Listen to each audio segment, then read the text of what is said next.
নতুন নতুন বিয়ে করলে বউয়ের সাথে সবারই রোমান্স করতে একটু বেশি মন চায়। আমিও তাই করতেছিলাম। বিয়ে করছি 1 সপ্তাহ হয়েছে। গতকাল শ্বশুর বাড়িতে গেছি। 3 দিন শ্বশুর বাড়ি থাকতে হবে। গতকাল সারা রাত শালা শালিরা প্রচণ্ড বিরক্ত করেছে, ঘুমাতে দেয়নি। একটু পরপরই শালি এসে দরজায় নক করে বলে, দুলাভাই চা খাবেন, বার্গার খাবেন, এই খাবেন সেই খাবেন বলে আমার মাথাটা খারাপ করে দিয়েছিল। এদিকে শালাবাবু আমার পাশে বসে তার খতনা কাহিনী শোনাচ্ছে।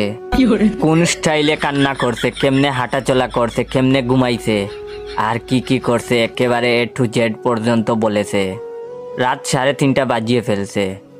ওইদিকে আমার উনি আরামসে লম্বা একটা ঘুম দিছেন, মাইনকার চিপায় আমাকে রেখে। না পারতেছি কিছু বলতে, না পারতেছি সহ্য করতে। যাক, 3:40 শালাবাবুর কাহিনী বলা শেষ হইছে। শালারে রুমে থেকে বের করে দরজা বন্ধ করে ঘুমাতে গেছি। ঘুমটা আসতেই বউ ডাকাডাকি শুরু করে দিছে আর বলতেছে, সকাল 8টা বেজে গেছে, উঠো তাড়াতাড়ি। অনেক জুরাজুরি করে আরেকটু সময় ঘুমাতে পারিনি।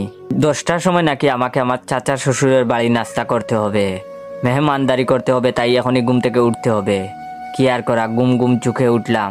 গোসল করতে যাব, বউ বাথরুম দেখিয়ে দিল। এর ভিতরে হঠাৎ মাথায় শয়তানি বুদ্ধি ঢুকে গেল। ইচ্ছে করে লুঙ্গি বাইরে রেখে বাথরুমের ভিতরে ঢুকে গেছি।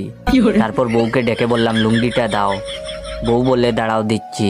আমি মনের আনন্দে গোসল শেষ করে বউয়ের জন্য অপেক্ষা করতেছি কখন লুঙ্গি নিয়ে আসবে। শয়তানি বুদ্ধিটা হলো, যখন বউ লুঙ্গি নিয়ে আসবে তখন বউকে টেনে ভিতরে ঢুকিয়ে কয়েকটা কিস টিস দিমু আর কি। অনেকক্ষণ অপেক্ষা করার পর আবার বউকে ডাক দিলাম, কোথায় গেলা, লুঙ্গিটা দিয়ে যাও বলে বাথরুমের দরজা খুলে হাত বাড়িয়ে রাখছি। বউ বলে, দিচ্ছি। একটু পর বউ লুঙ্গি নিয়ে আসলো। আমার হাতে লুঙ্গি দিতেই বউয়ের মুখ না দেখে আমি বউয়ের হাত ধরে ফেলেছি। হাত ধরে টানাটানি, বউ টানে বাইরের দিকে, আমি টানি ভিতরের দিকে।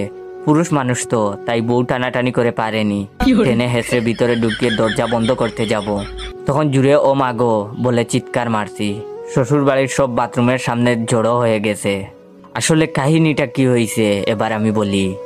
বউ লুঙ্গি দিতে দেরি হচ্ছে বলে শাশুড়ি নিজেই লুঙ্গি দিতে চলে আসছিল। বউ মনে করে আমি এই কামটা করে ফেলেছি। শাশুড়ি হাসতে হাসতে বাথরুম থেকে বের হয়েছে। আমি তাড়াতাড়ি বাথরুমের দরজা বন্ধ করে ভিতরে বসে আছি। সব ঘটনা শাশুড়ি সবাইকে বলতেই হাসাহাসির প্রতিযোগিতা শুরু হয়ে গেল।